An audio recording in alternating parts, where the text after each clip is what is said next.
Welcome back to our channel enjoy study class 10th and class 12th। तो ये chapter number 5 का part 3 है।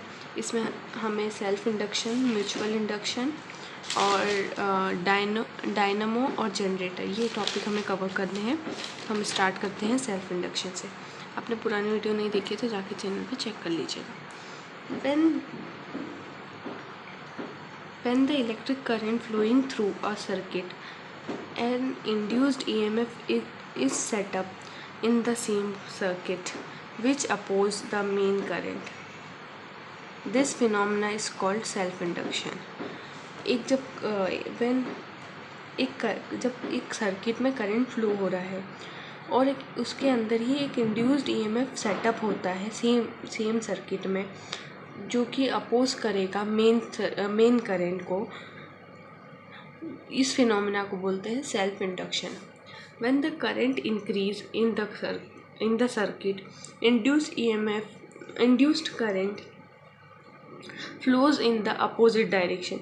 जब करंट इंक्रीज होगा तो जो फ्लो होगा करंट का, इंड्यूस्ड करंट का, वो अपोजिट डायरेक्शन में हो जाएगा।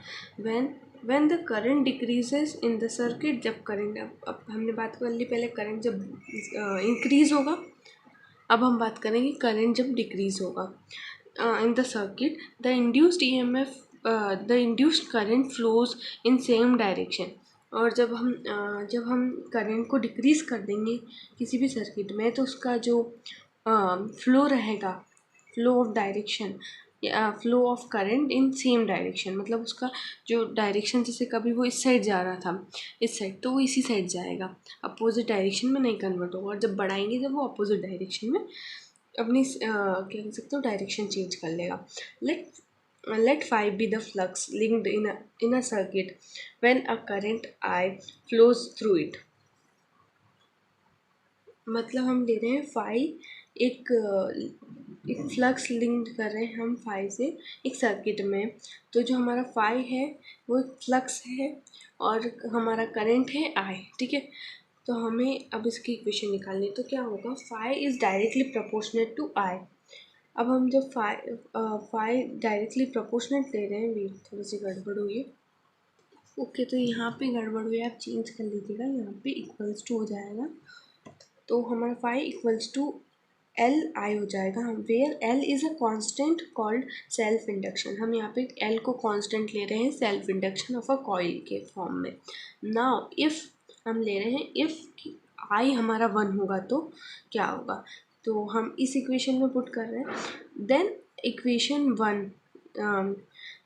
वन ले रहे हैं, we get phi equals to L, क्योंकि हमने आई को 1 ले लिया, 1 इंटू एल क्या हो जाएगा, एल।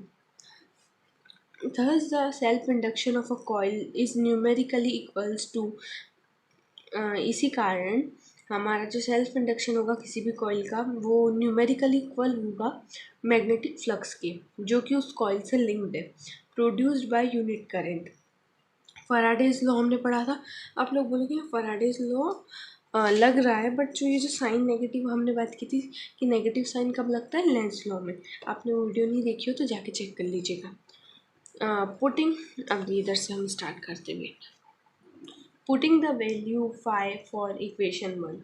हम अब क्या कर रहे हैं, इक्वेशन 1 में मतलब फाई को हम फाई की वैल्यू हम पुट कर रहे हैं। सॉरी, मैंने गलत बोल दिया था। हम फाई की वैल्यू पुट कर रहे हैं किस टाइप से, देखिए यहाँ पे आप देख सकते हैं, ये हमने ली थी ये फैराडे लॉ के थ्रू। इसमें हमें पुट करना है इक्वेशन 1 के हिसाब से, मीन्स ये वाली वैल्यू।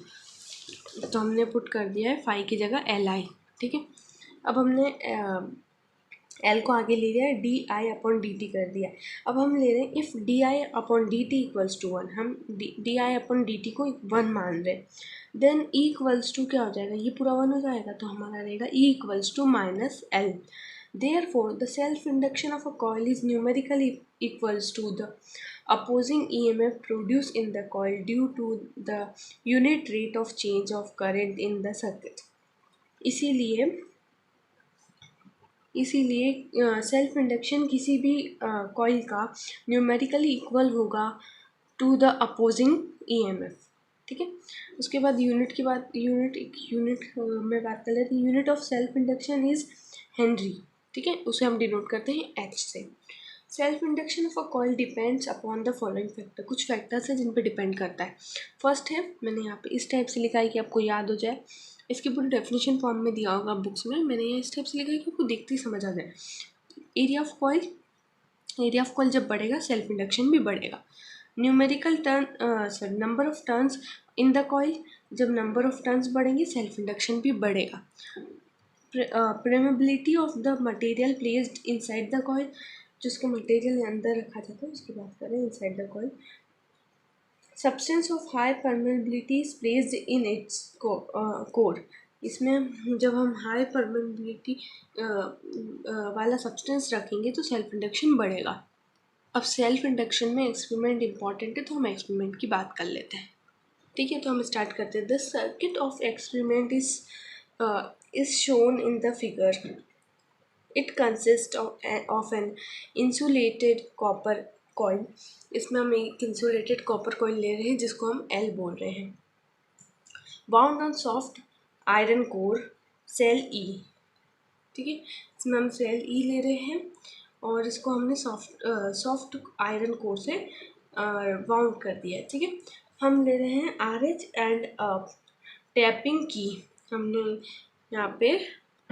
हमने रियोस्टेट ले लिया है और यहाँ पे हमने की ले ली है जिसे हमने K से डिनोट कर दिया है। Connected in series A bulb B, एक हम बल्ब ले रहे हैं जिसको हम B बोल रहे हैं, ठीक है, ये मेरा B है।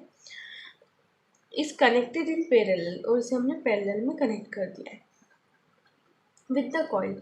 Now the key is close, जब हम की को क्लोज कर देंगे द बल्ब क्लोज स्लोली, जैसे ही हम इसे यहाँ से इसके साथ टच हो जाएगा, मीन्स इसे क्लोज करेंगे मीन्स इसको बंद कर देंगे, तो हमारा बल्ब जो है यहाँ पे वो धीरे धीरे ग्लो करना चालू कर देगा। देन बिकम्स ब्राइट, धीरे धीरे ब्राइट हो जाएगा। And when it is open, जब हम इसे ओपन कर देंगे इस पोजिशन में, यहाँ पे ओपन है, ठीक है, the bulb flash bright and then goes off, एक बार वो झपकेगा, मतलब एक तरह से एक बार वो क्या करेगा, फ्लैश करेगा, ठीक है, उसके बाद फिर वो जैसे हम फोटो क्लिक करते हैं तो एक बार फ्लैश होकर बंद हो जाता है, उस टाइप से बंद हो जाएगा। As the key is pressed, जब हम की को प्रेस करेंगे the flux linked with the coil, जो इसके साथ फ्लक्स लिंक्ड है चेंज हो जाएगा। And an induced current flows in opposite direction, और जब चेंज होगा जब तो अपोजिट डायरेक्शन में करंट, अपोजिट डायरेक्शन में इंड्यूस्ड करंट फ्लो होगा। किसके अपोजिट डायरेक्शन में, मेन करंट के। Because of this the current grows slowly, इसकी वजह से करंट ग्रो होगा slowly. But when the key is same direction of the circuit current के सेम डायरेक्शन में जब की होगी, make the bulb very bright for a moment, बहुत ज़्यादा ब्राइट कर देगा कुछ पल या फिर कुछ मोमेंट्स के लिए। ना हमारा म्यूचुअल इंडक्शन वाला टॉपिक हो रहा है, और अभी तक आपको वीडियो अच्छी लगी हो तो वीडियो को लाइक कर देना, अपने फ्रेंड्स एंड फैमिलीज के शेयर कर देना। Mutual induction, this is a phenomena happen in another coil placed nearly a coil with the current changing, current is changing, इसके अंदर नहीं लिखा है, बट एक चीज़ मुझे जो बेसिकली समझ आई मैं बता देती हूँ आप लोगों को, ठीक है, जो कि आप लोग डिफरेंस बिटवीन में लिख सकते हो, आपको जिससे याद समझने में आसानी होगी। जो हमारा सेल्फ इंडक्शन है ना, आपको सेल्फ पॉलिनेशन याद है, बायो में पढ़ा होगा आपने क्लास 10th में, उसी टाइप का है, समझा देती हूँ, मत ध्यान दो वहाँ पे भूल जाओगे। सेल्फ इंडक्शन मीन्स एक ही कॉइल के अंदर हो रहा है जो भी प्रोसेस है।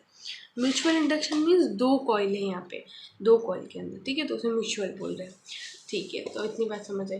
This phenomena happens in another coil, एक से दूसरी कॉइल के प्लेस नियरली जो पास में पड़ी हुई है, in which the current is changing, जब करंट चेंज हो रहा है। Mutual induction is defined as two ways, हम म्यूचुअल इंडक्शन को दो तरीके से डिफाइन कर सकते हैं। Let the flux linked with secondary coil be phi due to current I in primary coil, हमने एक करंट ले लिया है प्राइमरी कॉइल, मतलब एक कॉइल में हमने एक करंट लिया और एक सेकेंडरी कॉइल में हमने फाई ले लिया, तो phi is directly proportional to I, phi equals to हमने एम आई ले लिया है, where M is in constant called mutual induction. यहाँ पे हम एम को कांस्टेंट ले रहे हैं म्यूचुअल इंडक्शन के लिए। सेल्फ इंडक्शन में हमने एल लिया था, ठीक है। देखिए यहाँ पे हमने एल लिया था, याद ना हो तो एक बार फिर से दिखा दूँ। ये